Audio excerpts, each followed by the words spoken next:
Hey guys, what's going on? It's your boy Danger, and today we're gonna talk about Blackbeard again, but we're gonna talk about some other things as well pertaining to Blackbeard.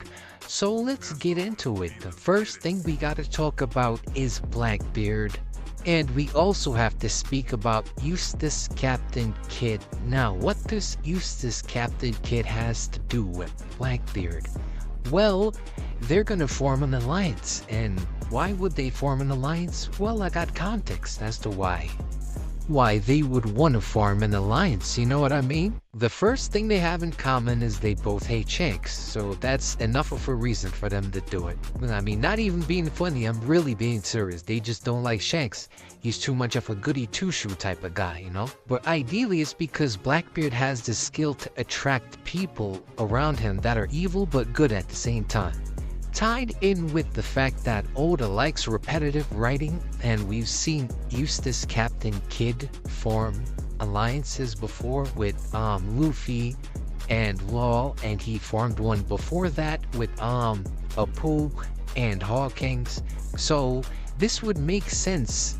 Unlike Law, Kidd didn't get the liberty of having the Straw Hats around him, so he didn't have anything else to gain other than the poneglyph. Like, what I mean is, he didn't gain anything on the ancient history, on like the people alive with the D clan back in the day, like the mink stuff like that. He doesn't know anything about like Pluton, ancient weapons, stuff like that. Like Trafalgar Law, even though they both lost their poneglyphs, Trafalgar Law has an advantage, being that he knows about the Pluton, and that's gonna we're gonna talk about that in our next theory as well. But for now, so basically this leaves Kidd in a space where it's like he's worked so hard to get where he's at, just to lose an arm. So now he lost the poneglyphs, and it's like he has to start from square one, and he doesn't really have a ship, or he doesn't really have anywhere to go. He has to start all the way from the front. He has to go back to Big Mom's territory. And if the Kidd pirates were just to face like the Big Mom commanders and the family members, they're gonna lose, so they're not getting that. And it's like, yeah, you could go to Wano, but you're gonna beat like Kazuki and all the retainers and like Yamato. It's like, you know what I mean?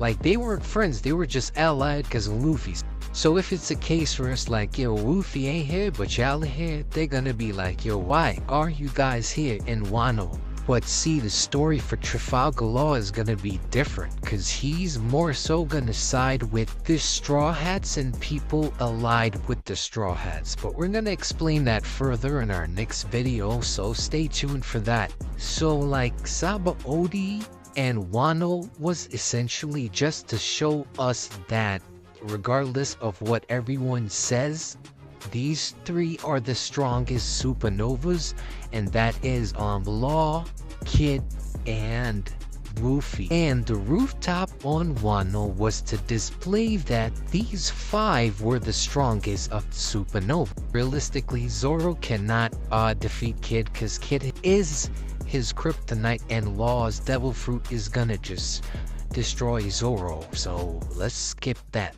chit chat. And yeah, man, because the minute we were in Wano and everybody got a $3 million berry bounty, the first thing I thought is, oh damn, they probably gonna be Yonkos after some other Yonkos fall.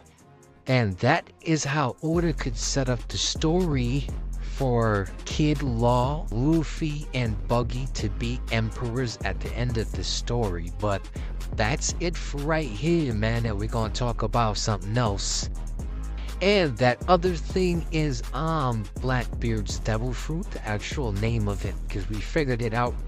I believe I figured it out, because I have others I need to speak on. But for right now, it's like, yeah, man, Blackbeard's devil fruit is a Hito no Mi too as well. It's like he's the actual opposite of what Luffy's fruit is, and that's how he could do these weird things and his fruit is weird, he's weird. No, it's not even that. It's just this devil fruit. The devil fruit that he killed Thatch for, the one that he really went hard for on the Whitebeard pirate crew, it was for a specific reason. It was because, like, Whitebeard's commander didn't even realize that he was holding one of the rarest devil fruits in the One Piece verse. And that's a god devil fruit. And that's why as soon as Blackbeard saw it, he was like, oh nah, it doesn't matter who I gotta kill, I'm getting this fruit because this god devil fruit is rare. It's so rare, it's only one of its kind. But there's only something about this devil fruit that makes it a little different than everybody else, you know what I mean? But the only thing is, Luffy's fruit is the actual opposite of this said devil fruit. Or if not opposite, we could just say counteraction for the devil fruit. And if Luffy's fruit is the Hito no Mi sun god, then I believe that Blackbeard's fruit would be understandable if we looked at the fruit as being the Hito no Mi, the model, the moon god. And if we check the wiki and stuff like that, they're gonna have a name for the god, and the name is Chandra. But that's more likely the name of Dragon's devil fruit. His devil fruit is Judas, like moon god Judas, and that's why it's like hard to understand. And you know, if you have a god devil fruit, then the will of that fruit is so powerful that strong people could detect, like, nah, this fruit is different, you know what I mean? That's probably what Marco and Zoro and stuff like that, they were detecting wills, but they didn't know it's from like a devil fruit. They just thought it was like Blackbeard and somebody else. Nah, it's Blackbeard's devil fruit will within his body, the god devil fruit, the only god devil fruit, right, that enables the user to use other devil fruit powers. Imagine in the ancient times, they used to speak about this. They had like folklore and stories passed down through the generations talking about this, and that's probably how Blackbeard heard about it. Or it could just be right in the back of the devil fruit book or something of that nature. So, like, let's talk about this for a little bit, right? Because we have to really explain, like, what's going on with the god devil fruits. Because there's only been mention of 4 gods in the One Piece world, right? The verse. And we're talking about, like, the sun god thing back in the Skypiea arc. So we're talking about the sun god, the forest god, the earth god, and the god of the rain. So that's the 4 gods that we know of that they made mention of. And if we want to be technical about it, Sengoku is also a god, so he's like the 5th god, I guess, if we want to count it that way. And if we just want to say Sengoku is a god because he was the Buddha and he had the Hito no Mi model Buddha, then we can also say Chopper is probably gonna be a god too. Is a high possibility because he has a Hito no Mi fruit too. So that's why I'm even bringing this in the picture, because every one of these gods are Hito no Mi. They're just like trying to switch the names or like manipulate this because it acts like this kind of element or whatever. It's like, look at Green Bull, bro. What is this fruit? Oh, ideally, like at the end of the story, I'm gonna be honest, bro, I think there's gonna be like 8 god devil fruits. You know what I mean? There's gonna be one more that pops up out the cut. You know what I mean? It's just like, oh yeah, this is a Hito no Mi 2 version god something, you know. Yeah, man. And ideally, that's what it is. So the next thing we gotta talk about is Shanks. And so I mean, at this point it's pretty obvious that Shanks warned the world government about Blackbeard.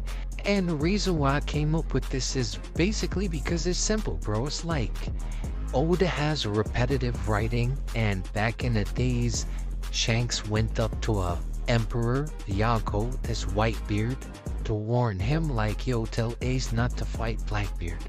And he's telling him that because Blackbeard gave him a scar on his face. So he's like, yo, Blackbeard is a strong individual, because he gave me a scar back when y'all called me a Yonko or whatever. So that means whoever this guy is, y'all don't really know about him, but he tough, you know what I mean? And knowing Blackbeard, he probably used some shady tactic to get this done, because this is just how he does things. But the fact that he was able to calculate something of this nature either, and it's because, Shanks has like a careless nature, so that's how things happen like this. It's because he's so strong, he's not really paying attention to what's really going on, but it's like he's literally a little bit different than Luffy. Luffy's like an instinctive fighter in a way. So it's like Luffy's responding to like reflexes, and he's mastering how to respond to certain stuff, But Shanks is just careless because he's just too strong. So that's what his problem really was. But it's just so obvious that Blackbeard is the pirate that Shanks was warning them about, because Shanks was trying to tell Ace not to fight him because Blackbeard is strong. You know what I mean? But it could also be because Shanks might know of Blackbeard's like intention or his goal. Because as like people, when you're fighting, sometimes you have dialogue. So maybe Blackbeard was like, after I defeat all of you guys, I'm going to take over the world, and I'm gonna take over the government or whatever. Or he might have just whispered it to him, and then he just bounced, because you know how he does after Shanks is there, like, oh, I got cut. He probably trying to kill him now. He just dipped. You know what I mean? Like, that's probably his method. Blackbeard, bro. So this is pretty obvious. And for now, I need y'all to watch the videos, man, and bring the numbers up a little bit more, because I'm about to start making longer videos now. I'm not making any more short videos, so tune in for those. And I'm sorry about the chapter review. I'm just gonna do like a 2-in-1 review, because I just wanna make a long review of both chapters so we can have like a full analysis of what's really going on with the Elbaf arc so far, because when you put it together, sometimes it'll make a little bit more sense. So we're just gonna do that. So being that this break is so long, we're just gonna drop like a couple more theories, and then we're just gonna wait for next week for the reviews. So tune in for that too. Yeah, be safe. Peace.